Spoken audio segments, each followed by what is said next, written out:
Hello friends, welcome back to my channel. My name is Danny and today it's time to talk about my September TBR. I have 11 books for you guys today. I know typically I do 10 and I am probably not going to get to all 11 of these in September, but I can't decide between the ones that I've chosen, so I'm just gonna go with 11.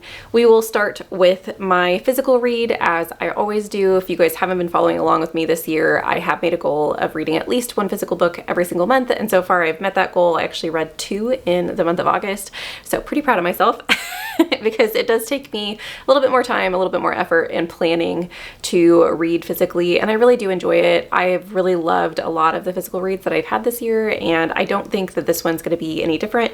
I actually have had to convince myself not to purchase this book prior to reading it because I think it sounds really, really fun, and it's also got a stunning cover, which doesn't help in my trying to convince myself not to purchase it. But it is called Woodworm by Layla Martinez, and let me just read you the synopsis because I think this is going to be perfect for spooky season. This says, "The house breathes. The house contains bodies and secrets. The house is visited by ghosts, by angels that line the roof like insects, and by saints that burn the bed sheets with their halos. It was built by a small-time hustler as a means of controlling his wife, and even after so many years, their daughter and her granddaughter can't leave. They may be witches, or they may just be angry, but when the mysterious disappearance of a young boy draws unwanted attention, the two isolated women, already subjects of public scorn, combine forces with the spirits that haunt them in pursuit of something that resembles justice." I love kind of a sentient house. I don't know that that's going to be this. It just says the house breathes, and it sounds like there are enough figures within the house that it's going to kind of come to life. I also love like a feminine rage story, which that sounds like it might lean into a little bit. So I think I'm gonna have fun with this one. Sticking with the spooky reads, I do have another horror by Kylie Lee Baker. So I would like to get to Japanese Gothic in September. I have not yet read Kylie Lee Baker's other adult work, which I'll put up on the screen, but I have read Keepers of Night, which is a YA book, and I actually really enjoyed it.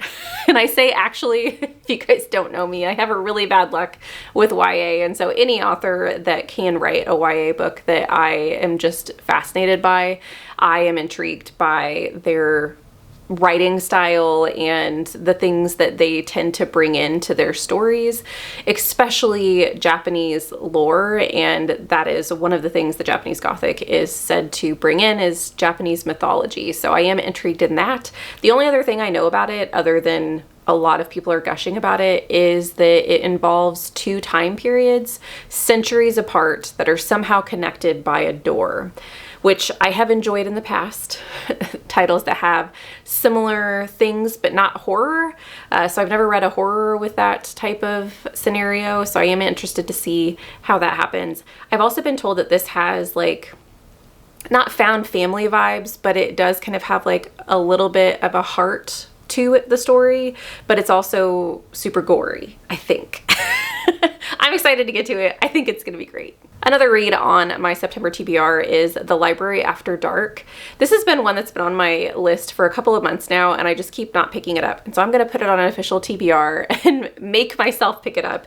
This is a mystery thriller, and I think that's why I'm a little hesitant to pick it up, because of the thriller pieces, but it sounds like something that I could get into. We have a character who ends up going to a library after dark, hence the name, but they go with their significant other, and with a group of people, they're touring this space, and something happens where they're stuck inside the library, and they have to do certain things. It almost sounds like a breakout room or an escape room of sorts. They have to do certain things in each room to get to the next room and escape the library. But as those things are happening, the main character is having things revealed about them, and maybe they murdered someone.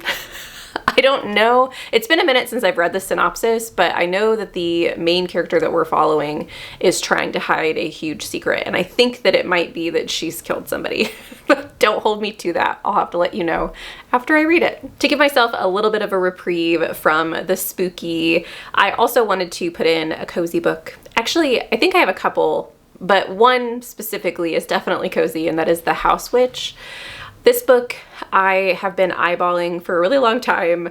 I've had a lot of people tell me that I'm gonna love it. It's a little chonky for a cozy, so I think that's gonna be interesting to get to.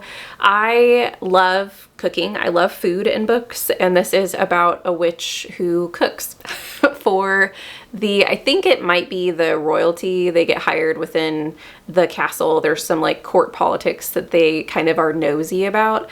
And I don't think that they really wanted people to know about their abilities, but inevitably it comes out that they do have these magical gifts. And I think they get involved in court politics more than they actually wanted. So it also has a cat familiar, like the person who is cooking for everybody has a cat familiar, and sign me up. That's all I needed. So I am looking forward to a little bit of cozy with some of my spooky. The next book that I'm not quite sure is cozy is called The Secret World of Maggie Gray. And I don't know a ton about this book because the synopsis that I found is very short and lacking in information, but it has enough to intrigue me. It says that we have a vampire, a witch, and a siren being accepted into a historically black college. There is a talking cat. There's a few unsolved or cold case murders that they end up getting involved in. So I am curious about it. It sounds cozy just with the cast of characters, like the line, how the synopsis was written kind of sounds maybe a little quirky. So I'm interested in getting into this fantasy mystery. The next book that I have for you guys is by an author that I desperately would like to get back to, and that is The Killing Moon by N.K. Jemisin. I have read the Broken Earth trilogy by N.K. Jemisin, and I thought it was absolutely fantastic. I own the series. I would like to reread it, but I want to get to her canon before I jump back into a series I've already read. And The Killing Moon has an aspect in it that I'm really intrigued with, and that is dream magic. There is, I think, a sect of priests that go and siphon magic from dreams to use it to heal people or kill people, depending on whether or not someone is deemed worthy.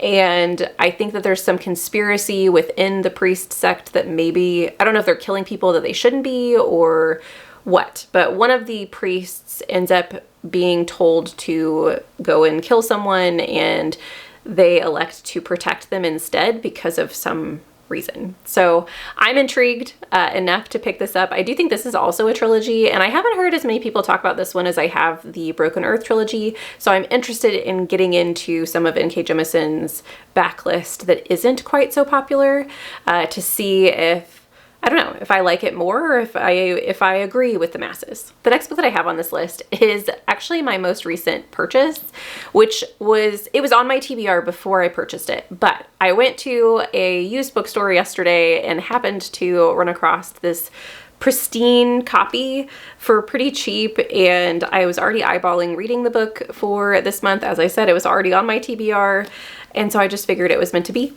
and that is The Starless Crown by James Rollins. I've been looking at this series for a bit. It looks like something I might be able to dive into. It's a chunky series, and this author, I think he's known for writing thrillers, but as I've read a little bit about him and a little bit about this series, I feel like he might incorporate some things into his books that I will really enjoy. So I'm just going to read you guys the synopsis to this so you can get excited with me. This says, "Who will claim the Starless Crown? A gifted student foretells an apocalypse. Her reward is a sentence of death. Fleeing into the unknown, she's drawn into a team of outcasts. A broken soldier who once again takes up the weapons he's forbidden to wield and carves a trail back home. A drunken prince who steps out from his beloved brother's shadow and claims a purpose of his own.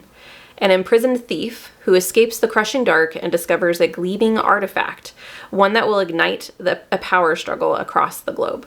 On the run, hunted by enemies, old and new, they must learn to trust each other in order to survive in a world evolved in strange, beautiful, and deadly ways, and uncover ancient secrets that hold the key to their salvation." It's a band of misfits, and they have to go on an adventure together and learn how to trust each other. I think I could really love this, and I am hoping that I do because of the fact that it is in my collection. But I mean, look at this flop, guys, and it was in really good condition. I couldn't not. So I'm hoping that I love it. The next book on my list is one by an author that I would like to start reading their canon because I have never read anything by them before, and that is Black Sun by Rebecca Roanhorse. I have been eyeballing the series for a while, and I think it just intimidates me a little bit. A lot of people love it, and I don't know. I don't know why I haven't picked it up other than the fact that I feel slightly intimidated that if I don't like it, I'm going to be letting some people down. But I want to try it because, once again, I want to give the author a try. And I read the synopsis to this book, and I can tell you that I don't know what's in it. So even reading the synopsis really didn't help me. So I think I'm going to read the book first, and I'll just tell you guys my opinion after that. So I don't have anything else for you on this one. The next book that I have for you guys is The Language of Liars. I was drawn to this book because of language in the title. I love books that look at linguistics, and so that's why I was curious about it. I have read the synopsis, and we have a main character who is studying an alien species. This particular type of alien species has the ability to mine some type of resource that his society needs. And they can become them. And I don't know what that means. I don't know if that's a mind meld situation, an avatar situation. I don't know what we're doing there. But it does talk about how to become one is to destroy one. It sounds like we're going to be exploring, learning about an ancient species, and maybe that information gets out and into the improper hands, and maybe this person helps destroy this alien species because of that. Maybe that's the pessimist in me. I did just read Empire of Silence, and so maybe I have a little bit of that book still on the brain, but I don't know. I'm curious about this little novella to see if it packs a punch. The last book on my TBR is probably the one I'm most hesitant to put on my September TBR because it's another physical read. I was given an arc of The Thrice Bound Fool by Christopher Buehlman, which is the third book in the Black Tongue Thief and Daughter of War series, and I'm so excited for a third book. Both of these books have been 5-star reads for me, and I can't wait to be back with these characters. It's so great, and I just know I'm gonna love it. The synopsis I'm not gonna give you all of because of the fact that it is a third book in a series, but I will tell you that we are back with our thief Kench, and he has a book that is apparently a sentient book that's trying to kill him, and he has to keep it away from some people that would do evil with said book. And I just can't wait. I like Kench's character. He's a hoot, and the other characters that are along for the ride with him are also some of my favorites, and so I'm really, really excited to get back to this. I feel so blessed to have been given a copy of an ARC. I really didn't think that I was going to get it. I put it in just kind of on a whim and thought it would be fun to get that because I do know that I want to read it, and I probably would like to own it for my collection, and I got it. So I need to read it before the publication date, and it's published on, I think, October 12th. So I have some time, but I'd like to get to it in September. So those are the 11 books that I am hoping I can get to, all of them in the month of September. If you guys have read any of these, I would love to know what your thoughts are or what you plan on reading in September. Are you excited about anything? Are you starting your spooky reads? I would love to know what you guys are getting up to this month. If you're not feeling chatty, but you still want to let me know that you're here, leave me a sword emoji for the Black Tongue Thief in the comments below so I know that you guys are with me. Thank you guys so much for watching this video. I hope you have a lovely evening, and I will see you in the next one. Bye.